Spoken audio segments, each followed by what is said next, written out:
Ya volvimos inmediatamente. Sí. Miren. Este es un colorín.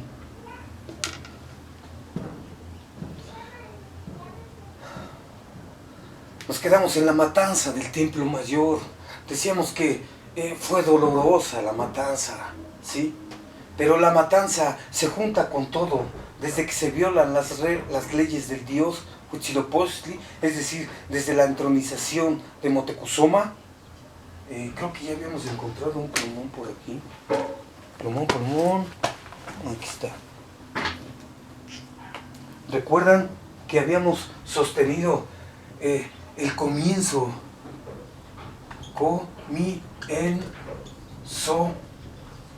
Del fin.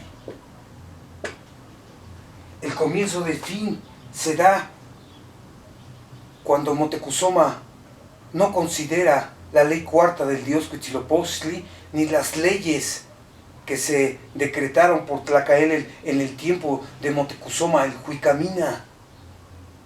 No las considera, y en lugar de considerar a los Tequihuaque, considera a los hijos de los nobles, según él, a los de sangre muy limpia, a los que no sudan, a los que hablan correctamente, a los que se visten bien, como el dios Tecociteca, ¿recuerdan? Bueno, ahí fue el comienzo del fin de la Mexicayelistli. Y digamos que si ese fue el comienzo, digamos, el final del fin se da con la llegada de Cortés. Decimos que este fin fue doloroso, pero digamos es como una ley del ser, ¿sí?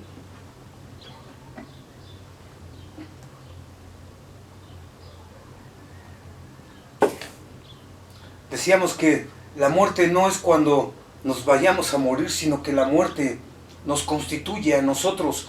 Por eso nos llamamos seres mortales. Soy un ser mortal. Tú eres un ser mortal. Ahora bien,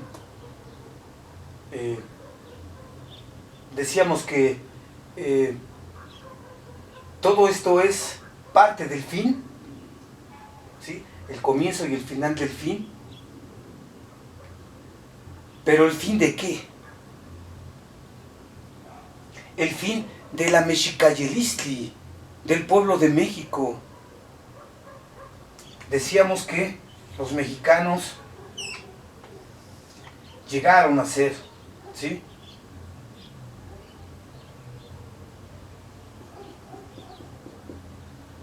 Este es el templo, es una pirámide. Llegaron a ser aquí los mexicas, llegaron a florecer. Este es el sol. Y aquí, este es su marchitar. Marchitar. Por sí mismos, su surgir. Su siempre surgir. Como nos dice Cristóbal del Castillo, es un siempre surgir esta historia. Surge, florece y se marchita. Cuando ya se está marchitando es cuando llega Cortés. Por eso, digamos que él fue también como un destino. Porque vamos a ir viendo cómo también el ser de los occidentales, si con el comienzo del fin se comenzó a descomponer Mexico Tenochtitlan, con la pérdida, ya perdían las guerras, ya se dormían los sacerdotes. ¿Recuerdan cómo se fue descomponiendo poco a poco cuando se entronizó Moctezuma Xocoyotzin? Bueno, así se va descomponiendo. Nosotros vamos a ir narrando también, por otro lado, cómo también los occidentales se van descomponiendo y cómo ya llevaban 2000 años de descomposición, ¿sí? Porque digamos que 500 años antes de Cristo se había olvidado el ser, se habían torcido ya. Digamos que de Sócrates para adelante se comenzó a torcer, hasta que llegaron los españoles aquí. Entonces decíamos que los españoles ya venían torcidos. Por eso es que no checa este asunto de lo que les decíamos con el asunto del temple. ¿Recuerdan? El temple es el hilo conductor, porque nos une el ser del hombre con el ser. Hay una correspondencia entre el ser y el ser del hombre, ¿sí? Eso se les llama logos, en el sentido de que se piensa el ser. El logos reúne el ser y el ser del hombre.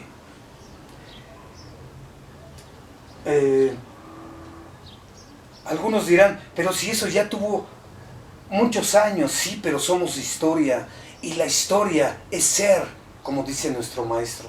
Ser es historia.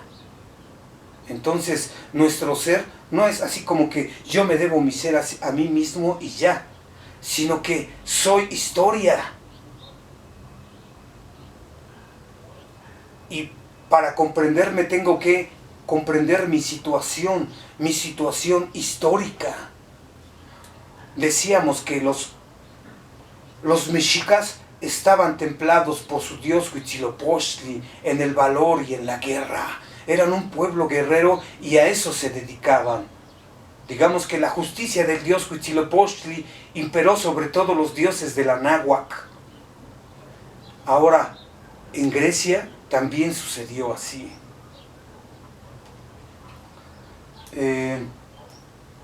Se impuso, por así, bueno, no se impuso, se implantó déjenme ver si encuentro un pequeño texto rápidamente.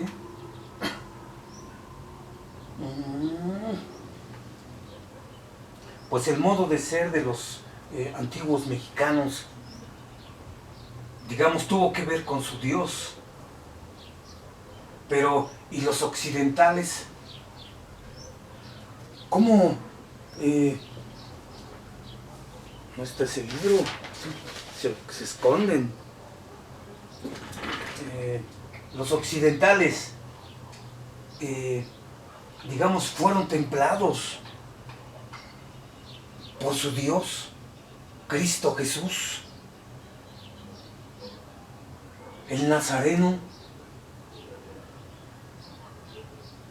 ¿Dónde estás? ¿Dónde estás? A ver, es que luego de tantos libros me hago bolas, aquí, un librito verde, está por ahí, por acá. Ay. Rápido, que si no se van las personas. Ay, parece que no está.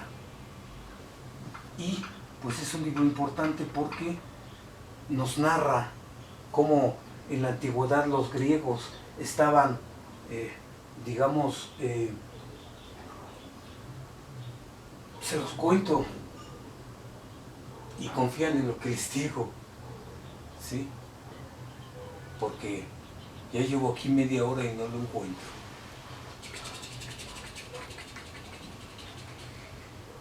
Pues no está. Bueno, el asunto es que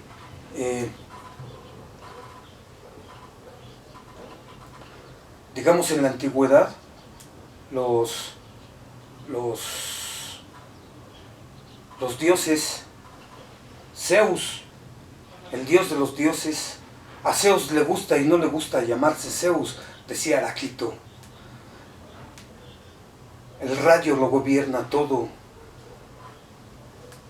Bueno, Zeus le hace un encargo a el dios Hermes, el mensajero de los dioses, y le dice: quiero que distribuyas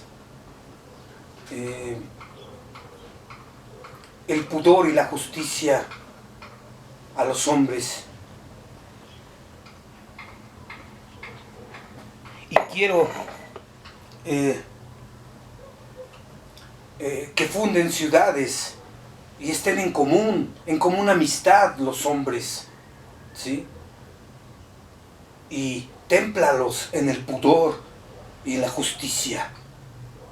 Y Hermes le dice algo así como: pero ¿cómo quieres que los distribuya, oh Dios? ¿Quieres que lo haga como lo hice en el caso del arte? O sea, por ejemplo, el arte de la medicina solo se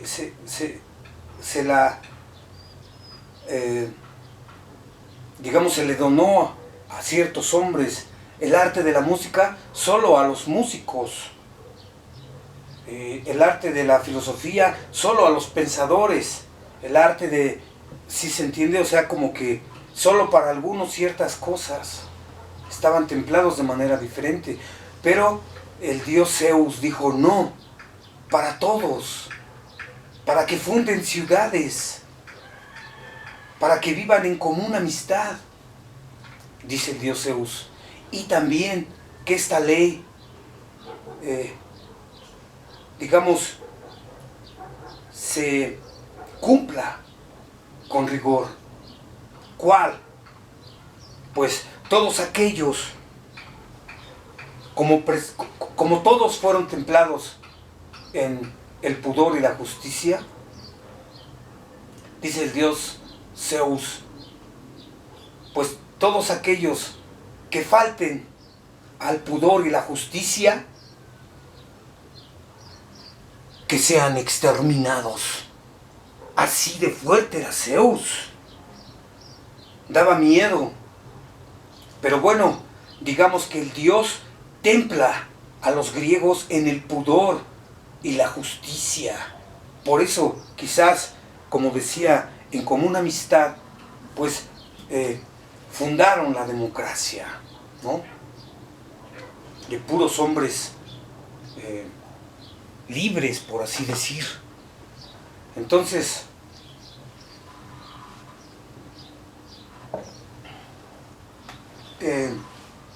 acá los mexicas son templados por su dios Huitzilopochtli en el valor y la guerra. Ahora bien, los españoles son templados por su dios Jesús en el amor y en la paz. Como que no checan, ¿no? Como que el Dios de Occidente es un derivado del olvido del ser. Y entonces, pues, se intentó, por así decir, adorar a un Dios. Y digamos que ese Dios, sea como sea, determinó el mundo, ¿sí? Y Occidente se desplegó por el mundo entero a conquistarlo. ¿Pero a qué se debe eso?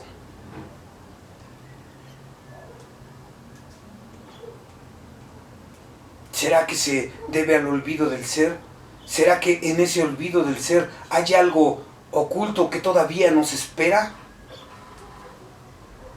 No lo sabemos, pero lo que sí sabemos es de que no checa este templamiento de estos hombres que llegaron con su Dios.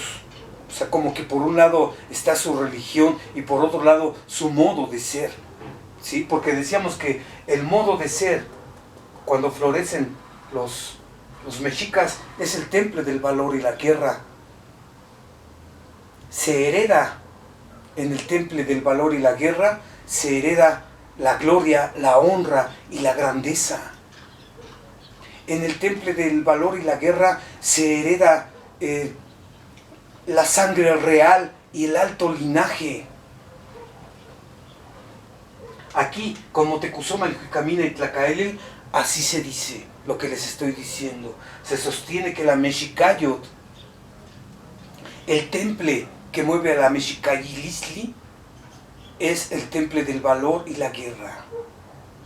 Lo que el Dios les hereda, lo que el Dios les infunde en su interior, lo que el Dios les anima. La relación del pueblo del sol con el dios Huitzilopochtli, digamos que concuerda. Pero la llegada de estos extranjeros, pues no hay, digamos así como que una relación que haga ver a los hombres divinos, sino al contrario, demasiado humanos, porque como decía una frase que se suele escuchar por ahí, que según dijo Cortés, le dijo a Moctezuma Cortés algo así como que sufrimos, padecemos de una enfermedad que solo la cura el oro. Y como decían, pues aquí no había tanto oro, pero ¿cómo saben? Había oro, entonces había minas. Había plata, entonces había minas, y todavía hay. O sea, solo es cuestión de explotar esas minas, explotar la fuerza de trabajo y todas esas cosas. Pero bueno, eso no es lo que importa tanto, sino importa esto, que llegaron a florecer. Entonces, el modo de ser, digamos, de los que llegaron a florecer, es lo que importa, el modo de ser. No les importó a los que llegaron a ser, digamos, la proveniencia, la ascendencia de los grandes guerreros. ¿Recuerdan? Y esto es lo que los hizo grandes, porque no les importaba tu apariencia, no les importaba tu modo de hablar, no les importaba tu sexo, por así decir, no les importaba nada de todo ello, ¿no? Si venías vestido bien y si hablabas correctamente, no, sino lo que importaba era tu modo de ser. Y el modo de ser del régimen de la grandeza es el temple del valor y la guerra. El modo de ser del marchitar con Moctezuma ya no importó el modo de ser, sino que el nuevo régimen se regía por una determinación arbitraria del Tlactuani, que era: los que van a gobernar sean los hijos de los señores, los hijos de los nobles. A él sí le importó la cuna de donde venías. Si tú venías de una cuna de nobles, entonces gobernabas automáticamente, eras gran guerrero, gran gobernante, y tú heredabas todo. Pero acá no, lo explicamos muchas veces, ¿sí? Vamos a seguir leyendo. La reacción de los mexicas cuando fue la matanza del Templo Mayor: fu, fu, fa, fa, fa, fa, fa, fa. Así quedaron los mexicas, hechos trizas. Pero decíamos que entre más vil es más doloroso. ¿Por qué? Porque ellos llegaron a florecer. Pero si nosotros asumimos su final, entonces asumimos que una flor se puede marchitar, que el sol puede hundirse en su crepúsculo, en los abismos. Y entonces, si aceptamos eso, entonces es como si contempláramos una flor y, como dice el poeta Nezahualcóyotl, que sea, ¿sí? Sí, sabemos que surgió como un misterio y se hundió de nuevo en la nada. La reacción de los mexicas cuando Pedro de Alvarado le decían Tonatiuh, qué ironía, ¿verdad? Tonatiuh era el dios del sol, porque tenía el cabello muy rubio. Entonces él fue el Tonatiuh humano, el que los acabó. Irónicamente, porque pues fue el sol, ya no el que adoraban, pero sí el que venía a acabarlos. la reacción de los mexicas. Y cuando se supo fuera, o sea, de la matanza del Templo Mayor, empezó una gritería. Capitanes mexicanos, venid acá, que todos armados vengan, sus insignias, escudos, dardos.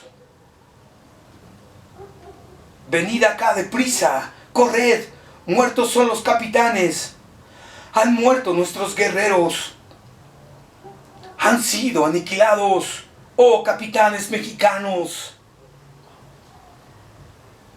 Entonces se oyó el estruendo, se alzaron gritos y el ulular de la gente que se golpeaba los labios. Al momento fue el agruparse, todos los capitanes, cual si hubiesen sido citados, traen sus dardos, sus escudos. Entonces la batalla empieza, dardean con venablos, con saetas y aún con jabalinas, con arpones de cazar aves, y sus jabalinas furiosos y apresurados lanzan.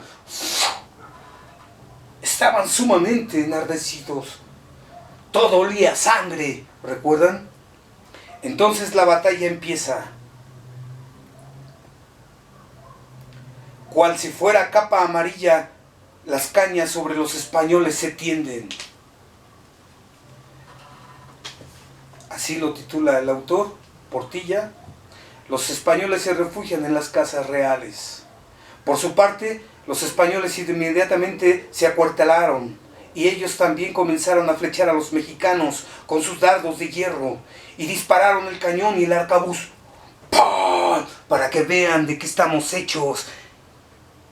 Prendan el cañón y el arcabuz. ¡Pah! ¡Pah! Inmediatamente echaron grillos a Moctezuma. Por su parte, los capitanes mexicanos fueron sacados uno en pos de otro, en los que habían sucumbido en la matanza. Eran llevados, eran sacados, se hacían pesquisas para reconocer quién era cada uno. El llanto por los muertos. Y los padres y las madres de familia alzaban el llanto, fueron llorados, se hizo la lamentación de los muertos. A cada uno los llevan a su casa, pero después los trajeron al patio sagrado. Allí reunieron a los muertos. Allí a todos juntos los quemaron en un sitio definido, el que se nombra Huauchicalco, la urna del águila. Pero a otros los quemaron solo en la casa de los jóvenes, en el Tepozcali, en el colegio. El mensaje de Moctezuma. Y cuando el sol iba a ocultarse, cuando apenas había un poco de sol, esto me recordó por ahí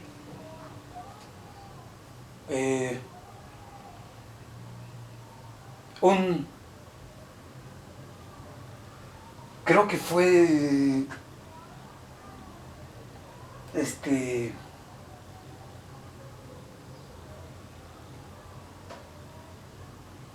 le hicieron no sé si fue un himno a Moctezuma. Vivaldi, creo que encontraron hace no muchos años las partituras, ¿sí? Y bueno,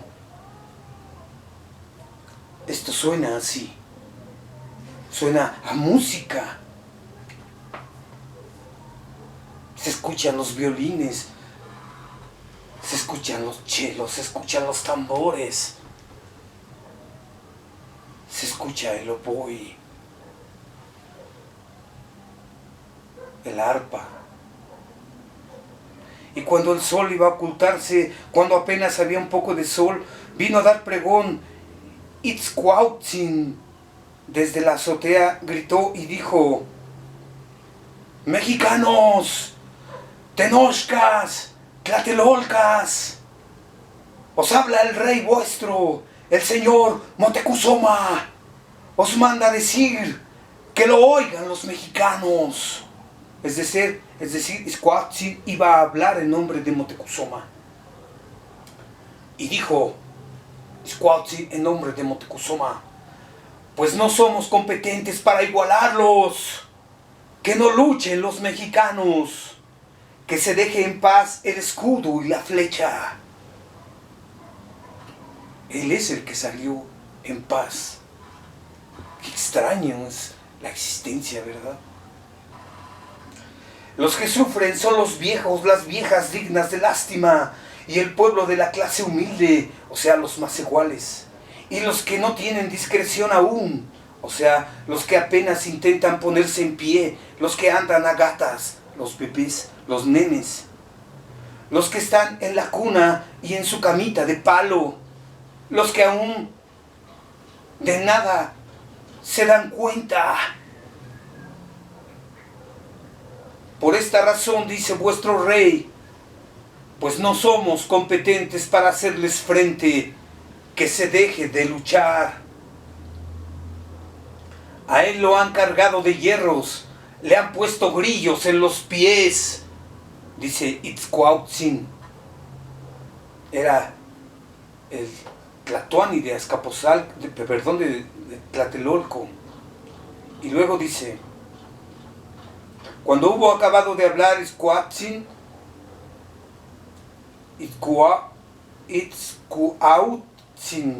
le hicieron una gran grita. Ya cuando le habló a los mexicanos desde una azotea, todos comenzaron a gritar. Le dijeron oprobios, se enojaron en extremo los mexicanos, rabiosos se llenaron de cólera y le dijeron, ¿qué es lo que dice ese ruin de Moctezuma? Ya no somos sus vasallos. Luego se alzó el estruendo de guerra. Fue creciendo rápidamente el clamor guerrero, y también inmediatamente cayeron flechas en la azotea. Al momento los españoles cubrieron con sus escudos a Moctezuma y a Itzcoautzin, no fuera a ser que dieran contra ellos las flechas de los mexicanos. La razón de haberse irritado tanto los mexicanos fue el que hubieran matado a los guerreros sin que ellos siquiera se dieran cuenta del ataque, es decir, a traición. El haber matado alevosamente a sus capitanes, no se iban ni desistían. Lo que está sucediendo aquí es como aquí había puesto León Portilla cuando pone la reacción de los mexicanos, es decir,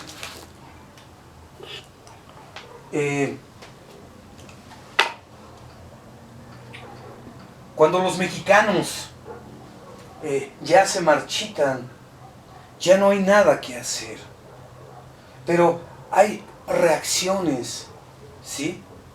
O sea, desde el comienzo del fin, que fue